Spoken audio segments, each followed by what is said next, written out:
नमस्कार दोस्तों, मैं संतोष तिवारी SWH न्यूज़ से। आज SWH न्यूज़ में हम अपने एक नए कार्यक्रम की शुरुआत करने जा रहे हैं, जिस कार्यक्रम का नाम है निष्कर्ष। निष्कर्ष कार्यक्रम के दौरान हम सिर्फ वाद विवाद ही नहीं करेंगे, बल्कि एक नतीजे तक पहुंचने की कोशिश करेंगे। तो आइए शुरू करते हैं। आज का टॉपिक हमारा है ऑनलाइन एजुकेशन पर, जो आज की ज़रूरत के हिसाब से बहुत ही ज़रूरी है, क्योंकि हमारे बच्चों का भविष्य आज इसी ऑनलाइन एजुकेशन पर टिका हुआ है। तो आज मैं सबसे पहले अपने गेस्ट का परिचय आपसे करवा दूं। हमारे साथ जोड़ रखे हैं चंचल बोरा जी, जो छात्र जीवन से ही राजनीति में सक्रिय हैं तथा छात्रों के हित के लिए हमेशा लड़ते रहते हैं, और उसके साथ साथ अभी पार्थ न्यूज़ के द्वारा लोगों तक अपनी आवाज़ पहुंचाने का काम कर रहे हैं। तो चंचल जी, स्वागत है आपका। हमारे अगले मेहमान हैं पीयूष जोशी, जो पिछले 4 सालों से प्रारंभ इन्फोटेक नामक कंपनी खोलकर ऑनलाइन एजुकेशन को बढ़ावा दे रहे हैं। तो पीयूष जी, आपका भी बहुत बहुत स्वागत है। धन्यवाद संतोष जी। और हमारे तीसरे मेहमान हैं आभा, जो खुद एक स्टूडेंट होने के साथ साथ शिक्षण का काम भी करती हैं। तो आभा जी, आपका भी बहुत बहुत स्वागत है। चंचल जी, मैं सबसे पहले आपसे जानना चाहूँगा कि क्या ऑनलाइन एजुकेशन ही एकमात्र विकल्प है? क्या इसके अलावा कुछ और हो सकता है, या इसमें क्या खामियां, क्या अच्छाइयाँ हैं? आप अपने राजनीतिक और व्यक्तिगत रूप से इसको एक्सप्लेन करके बताइए। संतोष जी, ये जहाँ तक ऑनलाइन एजुकेशन का सवाल है, जो विद्यालयी शिक्षा है, उसका स्थान तो ऑनलाइन शिक्षा ले नहीं सकती कभी भी, क्योंकि विद्यालय में जिस तरह से अध्यापक बच्चों से रूबरू होते हैं, वहाँ अध्यापक एक तरह से बच्चों से कनेक्ट होते हैं।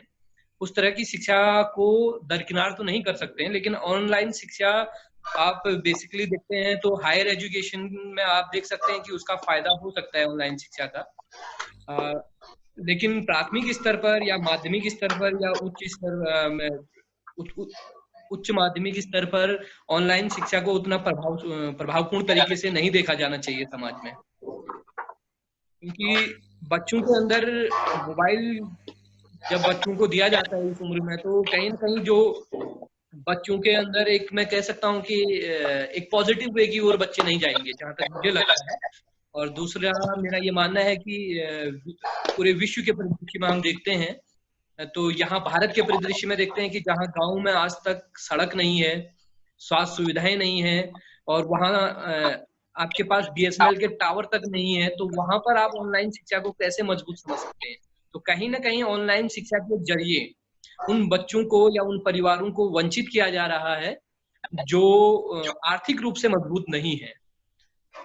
तो हम इस बीच, जैसे कोरोना की महामारी में हम देख रहे हैं कि ऑनलाइन शिक्षा का एक बड़ा जाल बिछ रहा है, लेकिन वो ऑनलाइन शिक्षा में स्कूली स्तर पर तो अभी ऑनलाइन शिक्षा का उतना प्रभाव नहीं है जितना होना चाहिए, क्योंकि पहले तो गांव-गांव में नेटवर्किंग सुविधा होनी बहुत जरूरी है। बाद यहाँ 2G सिग्नल तक नहीं पकड़ रहे हैं, तो फिर कैसे वो संभव हो सकता है? जैसा कि चंचल जी ने कहा, मैं चंचल जी से पूरा सहमत हूँ। मैं अब पीयूष जी से पूछना चाहूँगा कि पीयूष जी, जैसा कि आप पिछले 4 सालों से छात्रों के बीच में हैं, पिथौरागढ़ के लगभग हर स्कूल में आप जा चुके हैं, तो मैं आपसे जानना चाहूँगा कि यह जो आप काम कर रहे हैं, इसमें क्या क्या समस्याएं होती हैं, क्या ये पॉसिबल है या नहीं? वही सवाल मैं आपसे भी पूछना चाहूँगा। धन्यवाद संतोष जी। सबसे पहले मैं आपका धन्यवाद कहना चाहूंगा कि आपने SWH न्यूज़ पे हम लोगों को अपने विचार रखने के लिए बुलाया। और जैसा कि आपका प्रश्न है कि क्या ऑनलाइन शिक्षा आज की डेट में सक्सेसफुल है या नहीं, तो जैसा चंचल जी ने बोला कि अगर हम स्कूल लेवल की बात कर रहे हैं तो स्कूल लेवल में बहुत सारी दिक्कतें हैं। आप एक समय के लिए सोच सकते हैं कि उच्च शिक्षा के लिए, या जब आप ग्रेजुएशन कर रहे हैं या पोस्ट ग्रेजुएशन कर रहे हैं, तो उस टाइम पे आप ऑनलाइन एजुकेशन के माध्यम से शिक्षा प्राप्त कर सकते हैं, मगर स्कूल एजुकेशन में ये मेरे ख्याल से आज के प्रदेश से प्रैक्टिकली पॉसिबल नहीं है। और जैसा कि आपका प्रश्न था कि हम लोग पिछले 4 साल से यहाँ पिथौरागढ़ में काम कर रहे हैं ऑनलाइन एजुकेशन को लेकर, तो हमने देखा है कि बहुत सारी दिक्कतें हैं जिससे कि बच्चे उस तरीके से सीख नहीं सकते जैसा वो जब स्कूल में पढ़ रहे हो या एक लाइव इंटरेक्शन उनका टीचर्स के साथ हो रहा हो, तो उस समय वो सीखते हैं। तो मेरे ख्याल से अभी इतना सक्सेसफुल नहीं है। बहुत सारी दिक्कतें हैं, जैसे चंचल जी ने बोला इंटरनेट की दिक्कत है, या बच्चों के समझने की दिक्कत है, तो बहुत सारी दिक्कतें हैं। तो अभी स्कूली स्तर पे ये सक्सेसफुल नहीं है। हाँ, हम एक तरीके से उच्च शिक्षा में या जब आप ग्रेजुएशन या पोस्ट ग्रेजुएशन कर रहे हैं तब इसके बारे में सोच सकते हैं। आभा, आपने स्टूडेंट होने के नाते या शिक्षण करवाने के नाते इस चीज़ को बड़े करीब से जाना होगा कि बच्चों पे ऑनलाइन एजुकेशन का क्या क्या असर पड़ रहा है। तो आप प्लीज़ हमारे दर्शकों को ये बात बताइए। जैसे कि हम जानते हैं कि कोविड-19 ने जो ऑनलाइन एजुकेशन थी उसने ऑफलाइन एजुकेशन को रिप्लेस कर दिया है, क्योंकि something is better than nothing. तो हाँ, हमें पता है कि हम स्कूल जाकर, हम कॉलेज जाकर सिर्फ एक एजुकेशन गेन नहीं करते, हम बहुत सारी चीजें गेन कर लेते हैं। लेकिन जहाँ तक पॉसिबल है, इतनी 136 करोड़ की आबादी में इतनी जल्दी इम्प्रूवमेंट लाना संभव नहीं है। तो ऑनलाइन एजुकेशन एक तरीके से एक इम्प्रूवमेंट का काम कर रही है।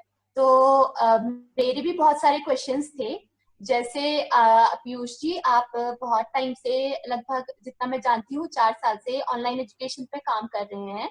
तो आपको कहाँ तक लगता है कि जो ये ऑनलाइन एजुकेशन है, ये क्या कोविड-19 के बाद भी इसे हमें इम्प्लीमेंट करना चाहिए या नहीं करना चाहिए? नमस्कार आभा जी। नमस्कार पीयूष जी।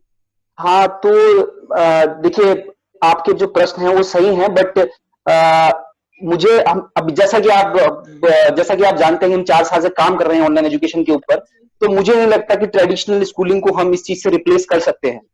हाँ, कि आप जैसा आपका कहना है कि हमने धीरे धीरे हम चीजों को सीखेंगे, मगर हम कभी भी, मुझे नहीं लगता कि कभी भी ट्रेडिशनल स्कूलिंग को हम इस चीज से रिप्लेस कर सकते हैं। और दूसरी चीज ये है कि हाँ, हम ऑनलाइन एजुकेशन को इम्प्लीमेंट करना है, बट आप जो ट्रेडिशनल हमारी स्कूलिंग सिस्टम है उसको पूरी तरीके से रिप्लेस नहीं कर सकते। तो चंचल जी, मेरा क्वेश्चन आपसे है। जी आवाज कि आप, जितना मैंने आपको जाना है कि आप पब्लिक से डायरेक्ट इंटरेक्शन करते हैं, तो आप जो ऑनलाइन एजुकेशन है उसका कितना सपोर्ट करते हैं? जहाँ तक ऑनलाइन एजुकेशन का है आवाज जी, सबसे पहले तो बुनियादी सुविधाएं गांव तक होने बहुत जरूरी हैं। अभी उत्तराखंड में आप देखते हैं कि कई ऐसे गांव हैं जहां सड़क तक नहीं है, तो ऑनलाइन एजुकेशन का सपना तो बहुत दूर का है। अभी 20 साल हो गए हैं होने को है राज्य बने हुए, जहां स्वास्थ्य सुविधाएं नहीं है, जहां रहने को लोगों के पास मकान नहीं है, वहां खाने को खाना नहीं है, तो वहां पर ऑनलाइन एजुकेशन को उतने उम्मीद के साथ तो नहीं देखा जाना चाहिए, क्योंकि बच्चा स्कूल होने के बावजूद भी स्कूल में नहीं पहुंच पा रही, जहाँ की लड़कियां स्कूल होने के बावजूद, नजदीकी स्कूल होने के बाद स्कूल नहीं पहुंच पा रही है, तो वो ऑनलाइन एजुकेशन को उस बड़े रूप में उत्तराखंड के परिदृश्य में तो नहीं देखा जाना चाहिए, जहां तक मुझे लगता है। और मुख्यतः मैं पहले भी कह चुका हूं कि स्कूली स्तर पर ऑनलाइन शिक्षा को इस रूप में नहीं देखा जाना चाहिए कि एक बहुत बड़ी क्रांति ले आएगा स्कूली स्तर पर, तो क्योंकि बच्चा जब विद्यालय में जाएगा, स्कूल जाएगा, तो वो समाज के विभिन्न वर्गों, विभिन्न लोगों से अपना रूबरू होता है, और वो समाज सीखने की जो पहली पाठशाला है उसकी, वो घर के बाद वो स्कूल वो पहली पाठशाला है जहाँ से वो तमाम नैतिकताओं को सीखता है बच्चा। अगर हम ऑनलाइन एजुकेशन को इतनी उम्मीदों के साथ देखेंगे तो कहीं ना कहीं हम बच्चे के साथ एक ज्यादती भी कर रहे हैं। तो उस रूप में ऑनलाइन एजुकेशन को नहीं देखा जाना चाहिए, और विद्यालयी शिक्षा का स्थान तो कभी भी ऑनलाइन शिक्षा नहीं ले सकती है। और जहां तक मेरा मानना है कि जैसे झूला घाट बीच में हम देख रहे थे, झूला घाट में नेपाल का सिम लोग खरीद कर वहाँ ऑनलाइन एजुकेशन से जुड़ रहे हैं। बहुत सारे ऐसे परिवार हैं जिनकी आर्थिक स्थिति बहुत खराब है, मोबाइल लेने तक के लिए उनके पास पैसे नहीं है। लेकिन इस कोविड-19 की इस महामारी में स्कूलों ने जब साफ-साफ कह दिया है कि नहीं ऑनलाइन शिक्षा होगी, तो वो लोग मोबाइल ले रहे हैं, बच्चों को दे रहे हैं किसी तरह से, खाने के लिए नहीं लेकिन मोबाइल ले रहे हैं। तो पहले हमें आर्थिक रूप से अपने गाँव को मजबूत करना होगा। अपने गाँव के लोगों को आर्थिक रूप से मजबूत करना होगा, उनको सहयोग करना होगा, रोजगार की ओर ज्यादा हमको ध्यान देना होगा। लेकिन ऑनलाइन शिक्षा मैं नकार नहीं रहा हूँ पूरी तरीके से, उच्च शिक्षा में बिल्कुल ऑनलाइन शिक्षा का प्रभाव होना चाहिए और बहुत अच्छी तरीके से ऑनलाइन शिक्षा उच्च शिक्षा के स्तर पर दी जानी चाहिए। लेकिन प्राथमिक स्तर पर हमेशा ही ऑनलाइन शिक्षा का मैं विरोध करूंगा फिलहाल। जैसा कि पीयूष जी और चंचल जी आपने कहा, मैं आपसे बिल्कुल सहमत हूँ। जैसा कि SWH की टीम ने भी रिसर्च किया, हमारे पास वाकई में बुनियादी सुविधाएं भी अभी नहीं हैं। अगर हम ऑनलाइन एजुकेशन की बात करें तो 3 चीज़ें हमारे पास मुख्यतः बहुत ही ज़रूरी चीज़ें, या हमारे पास मोबाइल या कंप्यूटर, पहली चीज़ ये रहती है। दूसरी चीज़ इंटरनेट या इलेक्ट्रिसिटी की। अगर बात करें इलेक्ट्रिसिटी की, तो इलेक्ट्रिसिटी की अभी लगभग सौभाग्य योजना के थ्रू हमें पता चला है कि इलेक्ट्रिसिटी तो लगभग अभी सब जगह पहुंच चुकी है 99%। लेकिन ज़मीनी हकीकत की बात करें तो लगभग 53% घर ऐसे हैं जहां मात्र 12 घंटे ही बिजली मिलती है। उसके अलावा अगर हम NSO के रिसर्च पर जाएं तो 2018 के अंत में रिसर्च आई थी कि मात्र 18% लोगों के पास ही स्मार्टफोन हैं। यहीं हम दैनिक भास्कर की रिसर्च पर देखें जो पिछले साल पब्लिश हो रखी थी 2019 में, उसके अनुसार 24% लोगों के पास ही स्मार्टफोन है। तो अगर हम ज़्यादा से ज़्यादा मान लें तो 30 से 35% लोगों के पास अभी स्मार्टफोन है। तो मतलब ये कहीं से लेकर कहीं तक संभव नहीं दिखता है। और अगर हम इंटरनेट की बात करें तो गांव में लगभग 27% लोगों के पास इंटरनेट की सुविधा उपलब्ध है, और वहीं शहर में 51% लोगों के पास इंटरनेट की सुविधा उपलब्ध है। मतलब ओवरऑल कहा जाए तो मात्र 36% लोगों के पास ही इंटरनेट की सुविधा है। अगर हम अपने राज्य उत्तराखंड की बात करें तो यहाँ मात्र 31% ही इंटरनेट की उपलब्धता है। तो चंचल जी, आभा और पीयूष, मैं आप तीनों से जानना चाहूँगा कि लॉकडाउन लगने के बाद 18% वैसे ही स्पीड नेट की घट चुकी है। उसके अलावा अगर हम देखें तो नेट का प्राइस भी काफ़ी है, कॉस्टिंग भी बहुत ज़्यादा लगती है। तो मैं आपसे यही जानना चाहूँगा कि जब बुनियादी सुविधाएं ही नहीं हैं हमारे पास, जब बुनियादी सुविधाओं के अलावा अगर मैं कहना चाहूँ तो स्कूलों के पास पढ़ाने के लिए खुद के पोर्टल नहीं हैं, वो व्हाट्सएप के थ्रू पढ़वा रहे हैं, ऑडियो के थ्रू पढ़वा रहे हैं, मैसेज के थ्रू पढ़वा रहे हैं। तो इसको आप किस रूप से देख सकते हैं कि स्कूल जो फीस पेरेंट्स से ले रहा है, इसको आप वाकई में प्राइवेट संस्थानों की ओर से किस तरीके का कदम देखते हैं? तो पहली बात तो जो विद्यालय, जो निजी विद्यालय, प्राइवेट विद्यालय हैं जो इस आपका फीस ले रहे हैं, सबसे पहले तो हाई कोर्ट ने पहला डिसीजन ये दे दिया है कि किसी भी निजी विद्यालय को फीस लेने की अनुमति नहीं है। अगर निजी विद्यालयों को अगर ये लगता है कि उनके खर्चे पूरे नहीं हो रहे हैं तो उन्हें सरकार को पत्र लिखकर ये कहना चाहिए कि फीस लेने की अनुमति दें। मतलब हाईकोर्ट ने साफ साफ ये कह दिया है कि राज्य सरकार जब तक आदेश जारी नहीं करती है फीस लेने की, तब तक कोई भी विद्यालय फीस लेने के लिए अभिभावक को बाध्य नहीं करेगा। लेकिन दूसरा सवाल यहाँ पर संतोष जी ये उठ जाता है कि अगर विद्यालय फीस न ले तो बहुत सारे लाखों ऐसे टीचर हैं जो निजी विद्यालयों में काम कर रहे हैं बहुत न्यूनतम तनख्वाह पर। कहीं ना कहीं उन लोगों पर भी अभी कोरोना महामारी के दौरान आर्थिक मंदी या तंगी लगी हुई है। तो सरकार जब ये, अगर सरकार की मंशा होती कि वास्तव में निजी विद्यालयों से निजी विद्यालय फीस नहीं वसूलने चाहिए, तो सरकार को कहीं ना कहीं उन प्राइवेट शिक्षकों के लिए कुछ आर्थिक पैकेज की घोषणा करनी चाहिए थी। लेकिन सरकार यहाँ से भी दरकिनार हो गई है, सरकार को कोई मतलब नहीं है। दूसरा, शिक्षा मंत्री, प्राथमिक शिक्षा मंत्री जी का बयान आता है कि जो लोग प्राइवेट स्कूलों में फीस नहीं दे पा रहे हैं वो अपने बच्चों को सरकारी स्कूलों में पढ़ा लें। ये एक बहुत ही शर्मनाक बयान है, क्योंकि हर एक पेरेंट्स, हर एक अभिभावक ये चाहता है कि उसका बच्चे को अच्छी शिक्षा मिले। अच्छी शिक्षा का मतलब ये नहीं कि सरकारी स्कूल में नहीं मिलती है, ऐसा नहीं है, लेकिन आज जो समाज में जो ट्रेंड चल रहा है कि अंग्रेजी शिक्षा लेनी है और पूरा पर्सनैलिटी डेवलपमेंट करना, वो प्राइवेट स्कूल ही करते हैं।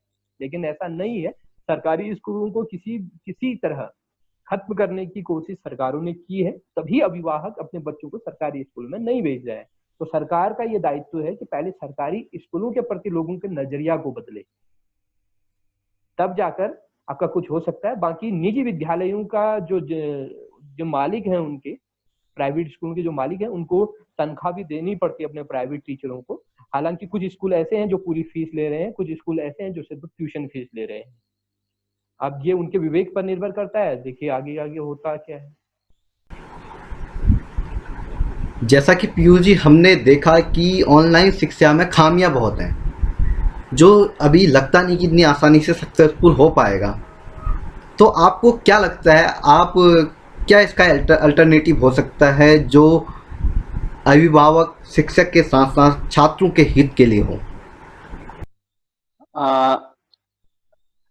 देखिए संतोष जी, एक जो सुझाव है वो तो चंचल जी पहले ही दे चुके हैं कि जो ग्राम स्तर पे है, मतलब छोटे से स्तर पे बहुत सारे जो प्रवासी हैं वो अभी गांव में आए हुए हैं, और जो अच्छे खासे पढ़े लिखे हुए व्यक्ति हैं। हेलो, हाँ, तो सरकार कुछ इस तरह की स्कीम निकाले जिससे कि वहां के जो प्रवासी आए हैं इनको रोजगार भी मिल जाए, और जो वहां के जो लोग हैं वो छोटे छोटे बैचेस में पढ़ सकें।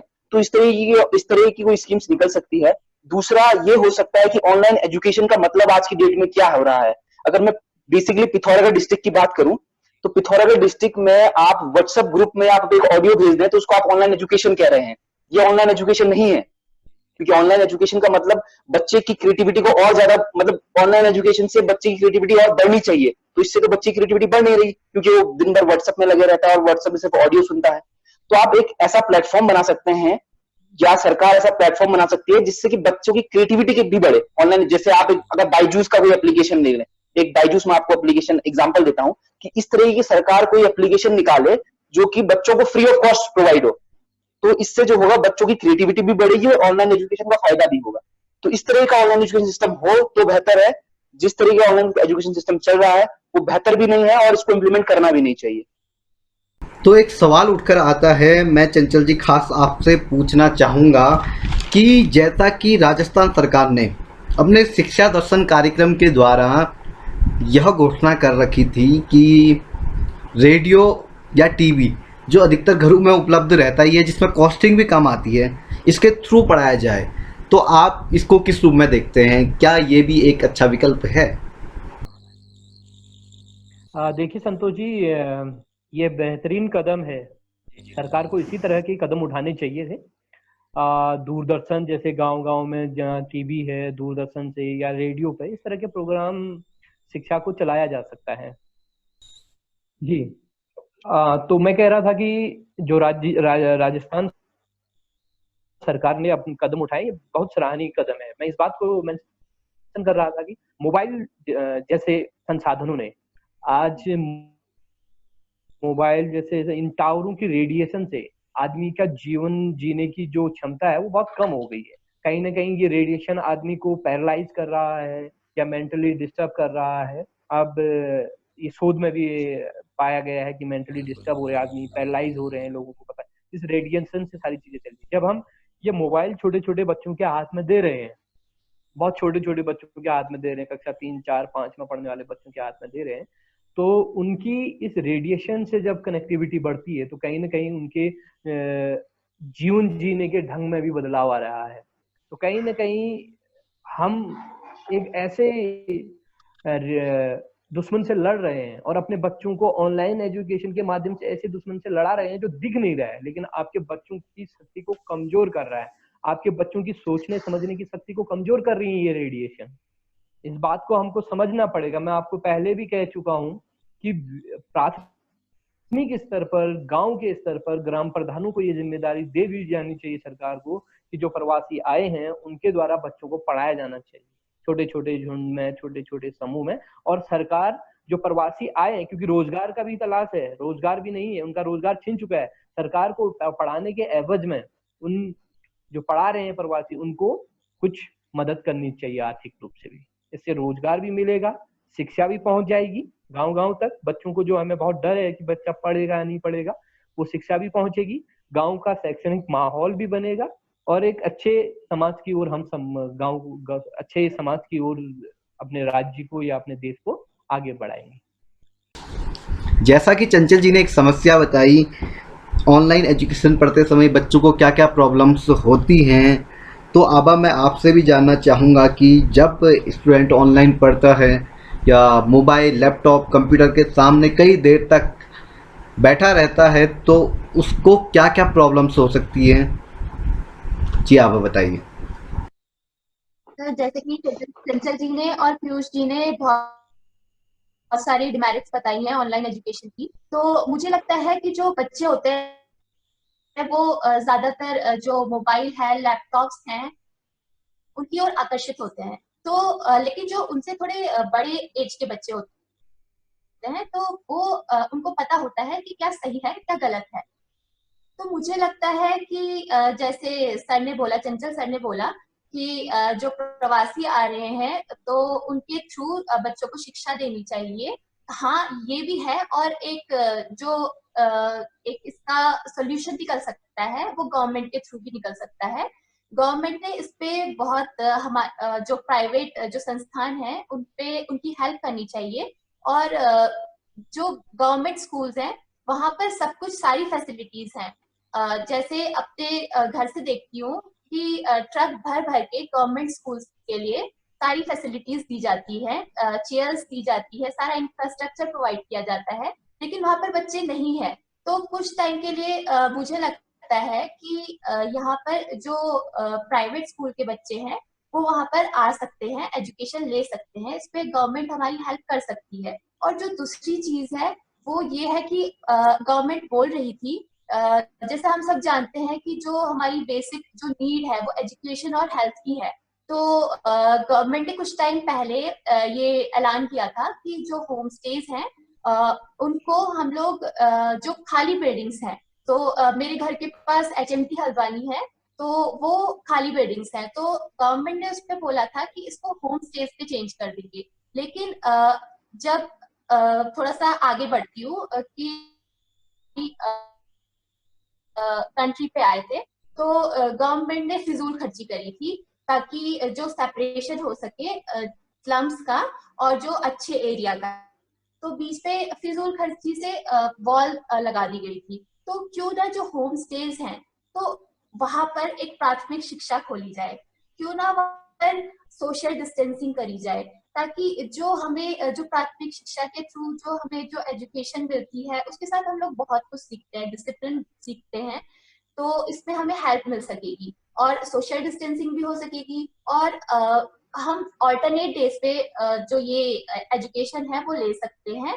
और क्योंकि अभी COVID-19 चल रहा है तो इसकी वजह से बहुत सारी प्रॉब्लम्स फेस करेंगे हम लोग। तो जो ये होम स्टेज हैं, जो खाली बिल्डिंग्स हैं और जो गवर्नमेंट स्कूल्स हैं, तो उसके थ्रू हम लोग बच्चों को एजुकेशन दे सकते हैं।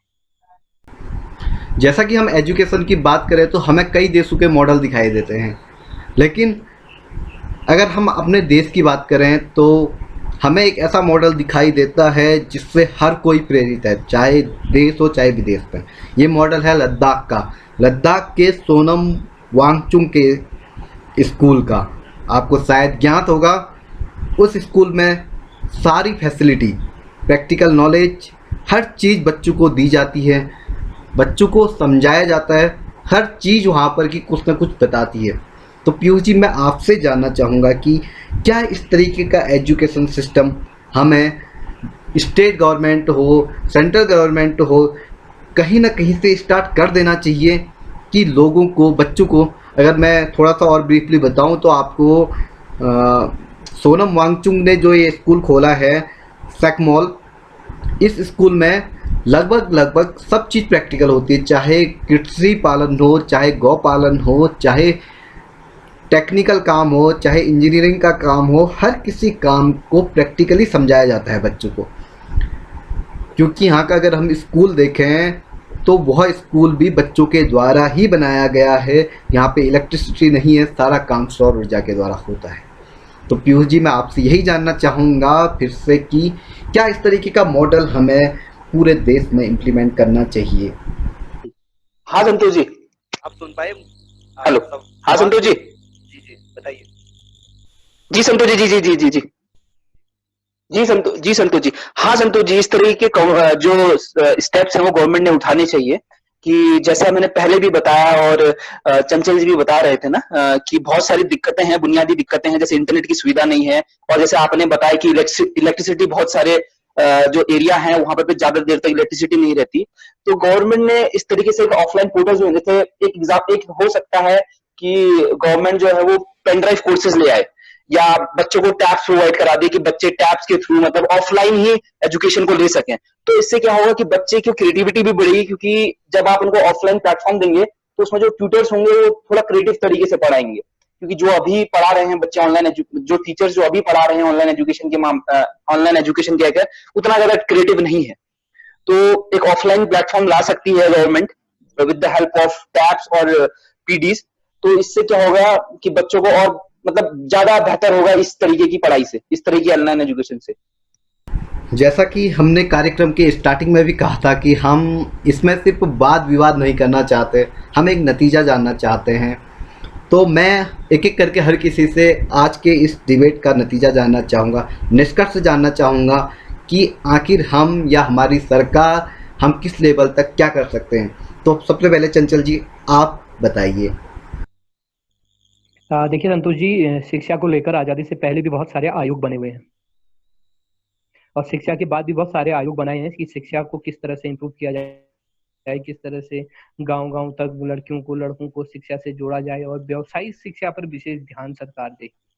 शिक्षा का मतलब ये नहीं कि इंटरमीडिएट बच्चा पास हो गया, व्यावसायिक शिक्षा पर विशेष ध्यान दे, जिसको गांधी जी लगातार कोट करते आए हैं आज़ादी से पहले कि व्यावसायिक शिक्षा होनी बहुत जरूरी है। और आज राज्य के अंदर ऐसे हालात हैं कि व्यावसायिक शिक्षा कहीं किसी कोने पर पड़ी हुई है। जब तक सरकार व्यावसायिक शिक्षा पर विशेष ध्यान नहीं देगी तब तक राज्य में या देश में बेरोजगारी का आलम बढ़ता रहेगा। मैं तो सरकार से यही कहूंगा, यही सुझाव है कि व्यावसायिक शिक्षा को प्रमुखता से अपने एजेंडे पर रखे और उसी पर काम करे। जी संतोष जी, मेरा मानना है कि इस बार सरकार ने जो अपना बजट है, बजट का तकरीबन 30 to 40% जो अपना बजट का पैसा है वो एजुकेशन और हेल्थ पे खर्च करना चाहिए। क्योंकि इस टाइम पे हमें और चीजों की उतनी ज्यादा जरूरत नहीं है जितनी हेल्थ और एजुकेशन की है। तो ज्यादा से ज्यादा जो पैसा है बजट का वो हेल्थ और एजुकेशन में खर्च होना चाहिए। और दूसरी चीज, मैं चंचल जी से बिल्कुल सहमत हूं कि इंटरप्रेन्योरशिप कैरिकुलम, जो कि अगर आप एक एग्जांपल है दिल्ली गवर्नमेंट स्कूल्स का, कि उन्होंने वहां एंटरप्रेन्योरशिप कैरिकुलम चलाया है। तो उस तरीके के करिकुलम सामने चलाने चाहिए कि बच्चों के अंदर व्यावसायिक शिक्षा को बढ़ावा दें और उनके अंदर एक एंटरप्रेन्योर को आप बचपन से ही विकसित करें। तो इस तरह की शिक्षा को हमने बढ़ावा देना चाहिए। मैं कंक्लूड करके मैं एक बात कहना चाहती हूँ कि ऑनलाइन शिक्षा भी हमारे लिए उतनी महत्वपूर्ण है जितनी ऑफलाइन शिक्षा। तो मैं जो ये ऑनलाइन शिक्षा है उसको मैं कैटेगराइज कर देना चाहती हूँ कि जो छोटे बच्चे हैं वो कम से कम इस पर ध्यान दें, और जो उससे थोड़े बड़े बच्चे होते हैं वो इस पर ध्यान दे सकते हैं, वो अपना अच्छा बुरा अच्छे से समझते हैं। तो मैं अभिभावकों से भी विनती करना चाहती हूँ कि इस पर पूरा ध्यान दे, और अगर सरकार इस एजुकेशनल सेंटर्स खोलना चाहती है तो ये सोशल डिस्टेंसिंग के थ्रू हो सकता है, और इससे कॉन्टेक्ट ट्रेसिंग भी करी जा सकती है और अवेयर भी किया जा सकता है, और प्रॉपर गाइडलाइंस जो कोरोना से बचने की है वो दे जा सकती है, जिस वजह से घर के बच्चे से बच्चा और बड़े से बड़ा अवेयर हो सकता है। तो मैं यही कहना चाहती हूँ। अंत में मैं यही कहना चाहूँगा कि जिस तरीके से हमारे बड़े लोग जब मोबाइल इस क्वांटिटी में नहीं हुआ करते थे तो वो उनकी एक मोहब्बत हुआ करती थी, वह मोहब्बत थी किताबें। क्यों ना अभी एक बार फिर से बच्चों में भी वही मोहब्बत जगाई जाए, उनको किताबों से मोहब्बत करना सिखाया जाए। ये एक अच्छा ऑप्शन हो सकता है। क्योंकि मोबाइल से तो जिस तरीके से आज के डिस्कशन में निकला कि बच्चों को फ़ायदा उतना भले ना हो लेकिन नुकसान उसका बहुत ज़्यादा है। जिस तरीके से चंचल जी ने कहा कि हम कुछ इस तरीके से कर सकते हैं कि जितने प्रवासी लोग अपने गांव पे आए हैं तो अपने गांव में शिक्षा के लेवल को इस तरीके से बढ़ा सकते हैं। पीयूष जी ने जिस तरीके से बताया कि किस तरीके से हम या सरकार online courses, pen drive courses बच्चों को दे सकती है फ्री ऑफ कॉस्ट, जिसमें वो अपने तरीके से उस चीज़ को पढ़ सकते हैं, अपना कॉन्सेप्ट क्लियर कर सकते हैं। और जिस तरीके से आभा ने बताया शिक्षा को, ऑनलाइन और ऑफलाइन शिक्षा के फ़ायदे को बताया, तो कंक्लूजन इस तरीके से निकलता है कि एक बार फिर से बच्चों को किताबों से मोहब्बत करनी सिखाई जाए और हमारी सरकारों को प्रैक्टिकल नॉलेज की ओर बच्चों का ध्यान, अभिभावक का ध्यान और शिक्षकों का ध्यान दिया जाना चाहिए हमारी सरकार के द्वारा। और जिस तरीके से लद्दाख का सोनम वांगचुक का स्कूल है, उस मॉडल को हर किसी ने अपनाना चाहिए, क्योंकि वहाँ की हर चीज़ कुछ ना कुछ सिखाती है बच्चों को। जिस तरीके से कहा पीयूष जी ने, चंचल जी ने और आभा ने कि बच्चों को एंटरप्रेन्योर बनाया जाए, क्योंकि हमारे बच्चे, हम लोग अभी मैनेजर बनकर ही खुश हैं, हम एक एंटरप्रेन्योर नहीं बन रहे हैं, हम किसी के वहाँ काम ही कर रहे हैं, हम खुद का कुछ काम नहीं कर रहे हैं। तो आप सभी का बहुत बहुत धन्यवाद SWH न्यूज़ के इस शो के साथ जुड़ने के लिए। अगर आपको यह डिबेट पसंद आया तो डिबेट को लाइक शेयर अधिक से अधिक कीजिए, ताकि हर किसी अभिभावक तक यह आवाज़ पहुँच सके। और चैनल को सब्सक्राइब अवश्य कीजिए और यह भी बताइए कि आप अगला डिबेट किस टॉपिक पर चाहते हैं। हम उस टॉपिक के जानकार लोगों को अधिक से अधिक जोड़ने की कोशिश करेंगे और एक हेल्दी डिबेट निष्कर्ष के साथ आपके सामने रखने की कोशिश करेंगे। बहुत बहुत धन्यवाद, आप सभी का भी बहुत बहुत धन्यवाद। धन्यवाद संतोष जी, धन्यवाद।